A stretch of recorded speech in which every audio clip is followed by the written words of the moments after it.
So this woman you see behind me has always had a very unique way of telling her stories. What? Hi, hello. Hi, hot stuff. And as you can hear from me, actually you can hear from her right now, she always has that unique sound that has stamps right on her. Wonderful, weird, and always kind of has a bit of an emotion in it, but you can always tell, yep, that's Janet. Is that the intro? Yes. What? Okay, might I introduce one of our most unique shows here at Kick Butt Coffee, Spoken and Heard, Miss Janet Kuypers. Yeah.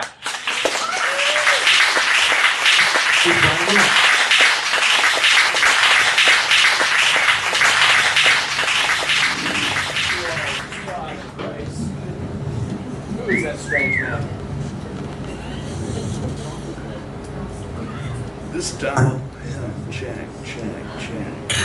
Totally, there we are. This dialogue is transcribed from repeated visits with a patient in the Aaronsville Correctional Center in West Virginia. Madeline, a 36-year-old woman, was sentenced to life imprisonment after the brutal slaying of her boyfriend during sexual intercourse.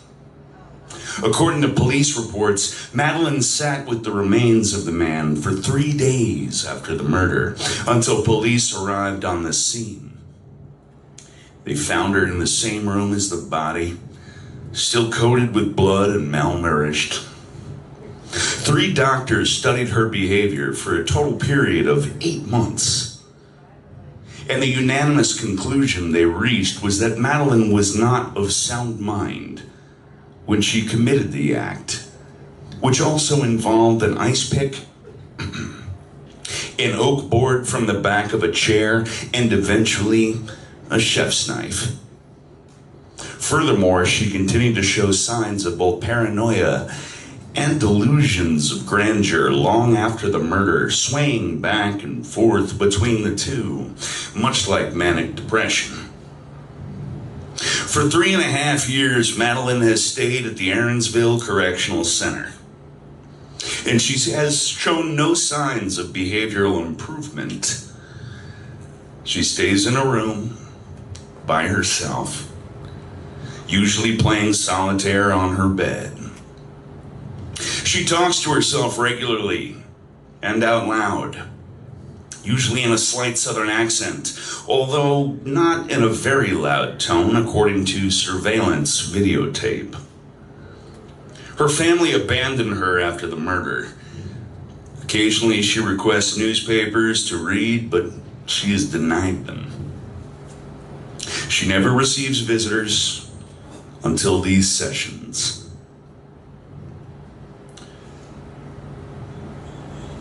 When the first female doctor came here to meet with her. The following excerpts are from dialogues the doctor had with her, although I am tempted to say that they are monologues. It seems she wasn't very interested in speaking with the doctor once she opened up. We think she was more interested in opening herself up to someone for the first time in years. Someone who was willing to listen.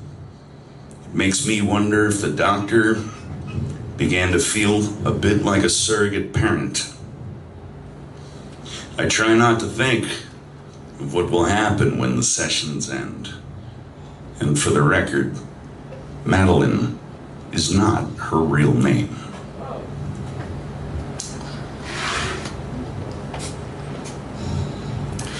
I know they're watching me. See, they got these stupid cameras everywhere. There's one right up high over there where the little light bulb used to be. And then there's one down over here where the air vent is. And they've even got one that's like over where the old window used to be out there. I think they've got one behind the mirror, too. And, I mean, I guess it's not so bad. It's not like I can be doing anything in here. But they're watching me when I'm getting dressed. I mean, they're watching me when I'm naked. Now, it's like a doodle person. I don't know what they're watching for anyway. It's not like I can ever do anything here. I've never been violent or anything. And all I pretty much always do every single day is just sit here on this bed and play solitaire. Solitaire is real relaxing, you know. And I think it helps your brain, too. And people say that you can't, like, win at, like, solitaire, like, the odds of winning are, like, 2% or something. But the thing is, you can win at solitaire, like, over half the time. Like, I've been sitting here playing, and in the last 4 rounds I played, I had won twice. And now that's not like saying, oh, go praise me or nothing because I won 4 rounds of solitaire. But I'm just making a point that as long as you know what you're doing and you actually think about it, you can win. The odds are better. I think people just forget to watch the cards. I mean, half the time, the reason why you don't win is you forget something that is just so incredibly obvious. Like, if you're playing and you're looking for one card to come up in your hands and just keep pulling it over, well, the whole time you don't realize that the card is actually sitting there right on another pile, just waiting to be pulled over and moved. People just forget to pay attention. I mean, people gotta pay attention. You know, I'd like to see the news. I think I'd like to know, like, what other people are doing, if they've done any other weird acts or anything. Anything like mine? Has anybody else lost it like me? Oh, and that's the thing. I am sure, oh my God, I got a card. I'm sure that if my thing was even on the news, it was probably on for like 15 seconds or something. And I'm sure the reporter was just like, oh, the poor crazy thing. Like, that's what happens when you lose it, I guess. But the thing is, I do just kind of, oh, I got an ace. Awesome. Oh my God. I don't get the other ace. Oh my God, I just won. Sweet. Ha. Sorry. But, you know, the thing is, I'd still like to just see what happens in the world. Like, what's going on the news, like, maybe see what the weather's like, even though I ain't even seen the sun in the past 3 years. Or maybe something stupid to name, like sports scores or something. I don't even watch sports, but just to hear something like that'd be awesome. And they won't even let me have a TV in this room. I mean, what do they think I'm gonna do? Like, hot wire it or something, and I'm gonna electrocute the whole damn building with a stupid television set? And they'll let me have a lamp. Like, it can't hurt somebody with this, but no television. They won't even let me have a newspaper. What am I supposed to do? What could I possibly do with the newspaper? Like, what? Set it on fire or something? Set the building on fire or something? If I had matches, maybe. But it's like this. I ain't never been violent the entire time I've been in here. Nobody has ever had to deal with me. I have been good. I haven't laid a hand on a single guard, even though those guards have tried to lay their hands on me like a gazillion times. And I didn't even say boo about it or nothing, and this is what I get. I don't even get a television or a newspaper. You know, I don't really have a southern accent. Oh, wait. You know, I don't really have a southern accent. See? Don't I sound sort of normal with my normal voice? I kind of picked up this southern accent so I could try to sound crazy. Because, you see, I'm not really crazy. I just know the kind of shit that they do to you if they put you in prison. I mean, I'd had the shit kicked out of me before I knew it. I would have been sodomized the first day I was there. So, fine. I was born in New York, was raised in Ohio, but fine. Putting on an accent, if it's going to make me avoid prison, well then fine, I can do that with no problem at all. You know, I've been doing it for so long that I think that I can just kind of slide into it and I don't even think about it anymore. Well, anyway, I do it because here it's kind of nice. I mean, people don't deal with me and I don't have to talk to people so very often. And all the crazy people here think I'm some sort of tough bitch because I mutilated a guy who was raping me. Oh wait, they didn't tell you that part, did they? Well, those stupid lawyers of mine thought that since I wasn't a virgin, I must have been wanting it, and I must have been having sex with him. And he wasn't even my boyfriend. He was just some guy that I would hang out with like every couple of weeks or something. I never even slept with him before. What a fucked up place. You see, I gotta think of it this way. I really had no choice but to do what I did. I mean, in a way, it was self-defense and all. Because I didn't want that piece of shit feeling like he could do that to me. I mean, what makes him think that this man could just do something like this to me? Like lately I got some sort of butcher shop piece of meat or whatever that can be bought or sold or abused or whatever. Well, anyway, I know part of it, well, was self-defense and all, but another part of me knows that I just kind of flipped. But that's because of, like, shit that's happened in my past. Now I ain't never come from any rich family like you. I've never even come from a family with a dad. And when you've got a mom bringing boyfriend after boyfriend in, and they're either hitting you or touching you or whatever all the time, you know that it's gonna mess you up. And yeah, I know that people use that my parents beat me line so much that it's beginning to really like not seem believable or whatever. But if you spend your entire life suppressing something like that, you know that after a while it's just gonna come out and it's gonna sort of like punch you in the face or it's gonna make you go crazy, even if it's just for a little while. Society's kind of weird, you know. It's like they teach you to do things that aren't normal, that don't feel right down deep in your bones. But you have to do them anyway because someone somewhere decided that this would be normal. Everybody else always suppresses stuff, and so that tells you that you're supposed to suppress it too, right? Because everybody in the world thinks if we just suppress it all, everything will all just go away. You know, all that bad stuff, just don't think about it and it will all go away. Well, maybe it does, unless somebody like me just goes crazy and snaps. And then they could say, oh, well, this person is crazy, and therefore it's unexplainable, and they can just chuck it away, and they can put me away, and they can just say, oh, we don't have to deal with it anymore, and they can keep on repressing stuff. It's like emotion. People are taught to hide their emotions. Men are taught to not cry. Women are taught to be emotional, and men are taught to think that it's crazy. Like, think of like if something really shitty happens to somebody, like a guy loses his job or something, and he talks to a friend of his, and he's all depressed, and he breaks down and starts crying about it, because, you know, like, you don't have a job anymore. If you've got a car, you've got to make car payments for it, or you got to pay for your apartment for the next month, or you don't even know if you're going to be able to, like, pay for food for the next week, so you just kind of, like, break down, you know? And if he just starts crying to his friend, well, the guy is just like, hey, man, you don't have to worry about it. Like, they don't see what a big deal it is. Now this guy's freaking out like this. And so they just kind of, like, rip on him a bit for it, so the guy just feels like he's got to bottle it all back up again. I think people are like Pepsi bottles. Oh, my God. Do you remember the taste of drinking Pepsi out of those glass bottles? It was like, it just felt so freaking awesome. It's like your lips just fit around that glass better or something. You just swig down that soda so much easier. Oh, it's the best. Wonder why people don't use them so much anymore. Anyway, I think that people are like Pepsi bottles because they've got all this potential for all this energy, but the world is always just like shaking them up all the time, right?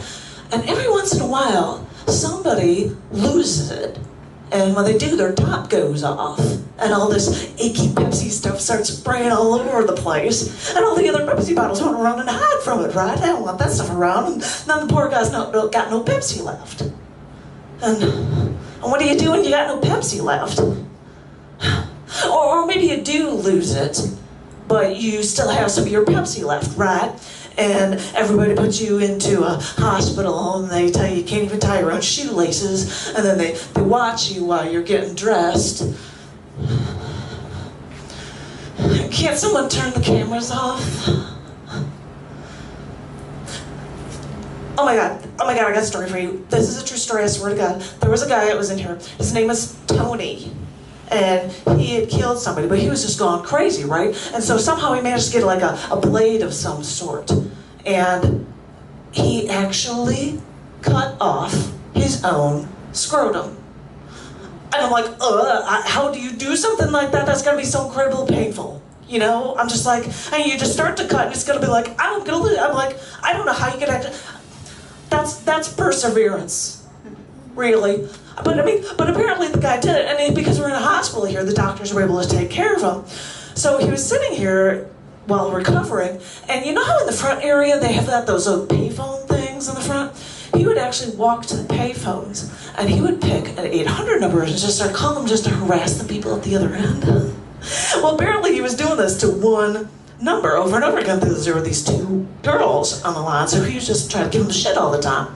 And these girls got real fucking pissed off about it. And so they what is it, like star 69 or whatever? They decided to call back and find out where the place was calling from, and they called to this hospital. And I don't know if it was a doctor or reception or whatever who answered, and they were saying somebody was calling me and blah, blah, blah, and they said, oh, well, that's this Tony guy that's always using the phone. So he's a crazy guy, and he cut his balls off. But I'm thinking, wait a minute, I thought there was like doctor-patient privilege or something, like you shouldn't be saying shit like that to people.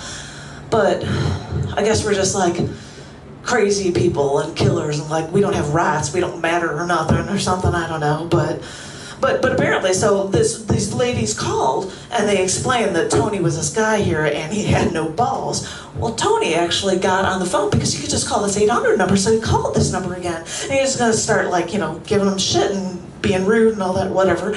And they just laughed at him and they said, ha ha ha, we know who you are. You're a crazy man, you've got no balls, so go the fuck away. And he was totally freaked when they said this to him. And he hung up the phone and he never called back again.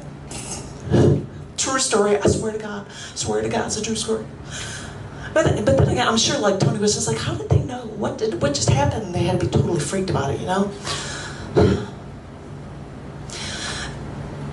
Did you know that I write?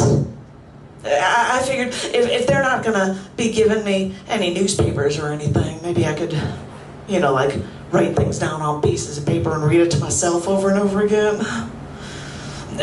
I tried writing poetry, but I'm not too good at it. So I thought I'd try to write like, you know, like a story like about, you know, shit that's happened with me in my life. You know what I'm talking about.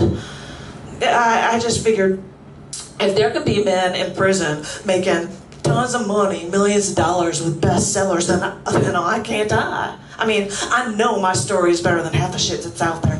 And I am pretty effing positive that half of the women out there probably wanted to do the same thing I did. But they had this little part of them at the same time that told them that they have to keep it all inside and suppress it all because this isn't right. And then they have to keep it all bottled up.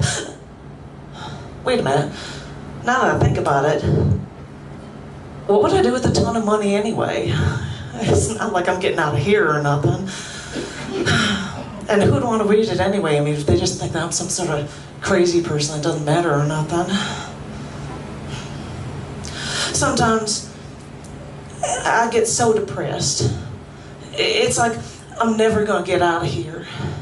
I think I wanted to have kids one day. I guess it's not so bad being here where I don't see kids all the time, but still.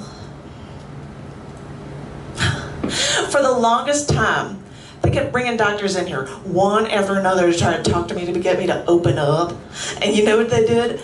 They brought men doctors, one after another, and they wondered why the hell I didn't want to talk to them. God, amazing people you don't think. I mean, really, come on. I guess it's hard, being in here and all. I mean, I was going to go back to school. I got my GED, so I graduated high school. So I was planning on going to the community college. It was going to be different. Sometimes, you know, I wonder why things had to happen this way, like why I had to snap. But I guess it really couldn't have gone any other way. It's hard. I have to find stuff to do. Otherwise, I would just want to sleep all day and all night. And I suppose I could, but then what would become of me? At least if I write a book about my life or about this whole stupid world or something, then maybe everyone would at least understand. It wasn't really my fault. I mean, I think we women have enough to deal with in our normal lives. Like, we're supposed to have a job, we make money, we come home, if we deal with a boyfriend, we've got to cook for them, and guess what? If we're the ones that's going to have kids, we're going to have to deal with all the hormonal shit for them, and then guess what? We're working to take care of the house, and we've got to take care of the kids too. And what is the guy doing? Probably making more goddamn money than the women, because I've seen it all across the board. And what, half of them are probably rapists anyway, so... I mean, we women have enough shit to deal with normally in our everyday lives. And then they throw this sexism crap on us, and they expect us to just, you know, bottle it up and just be fine about it all. I don't know. Maybe this guy was just the straw that broke the camel's back. Maybe he was just some rapist. Maybe he was just a man who thought he could do whatever he wanted to his girl because he was the man and I was just a girl and some bimbo or something, some chick that didn't matter or whatever. But shit, it does matter. At least to me it does. I know I got a lot of healing to do, but I haven't really thought about doing it. I mean, what if I got to heal for anyway? So that I can go to prison, and then I can watch my back all the time where the guards are gonna be attacking me and shit? I don't know.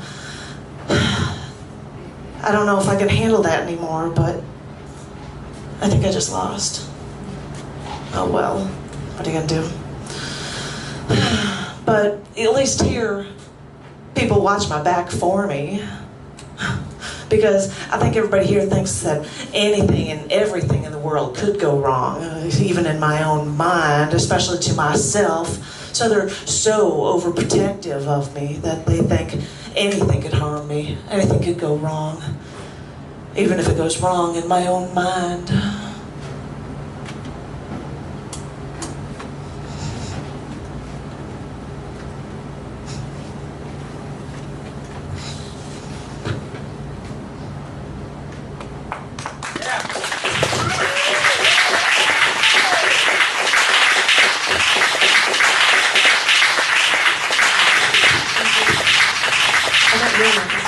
Hi.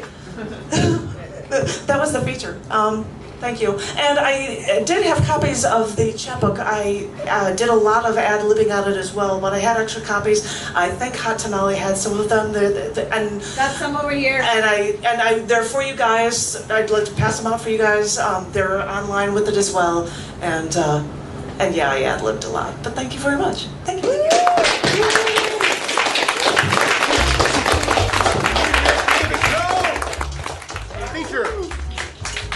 So, Hot Tamale has the wonderful magical tip jar. It's called Magic because it's going to go all the way around the cafe, and it's going to fill with this wonderful, wonderful green stuff that folds for this incredible feature you just saw, Miss Janet Kuypers. I mean, you can even see me on my little TV, a little high. Is that working? Yeah, Yay. there's one over here.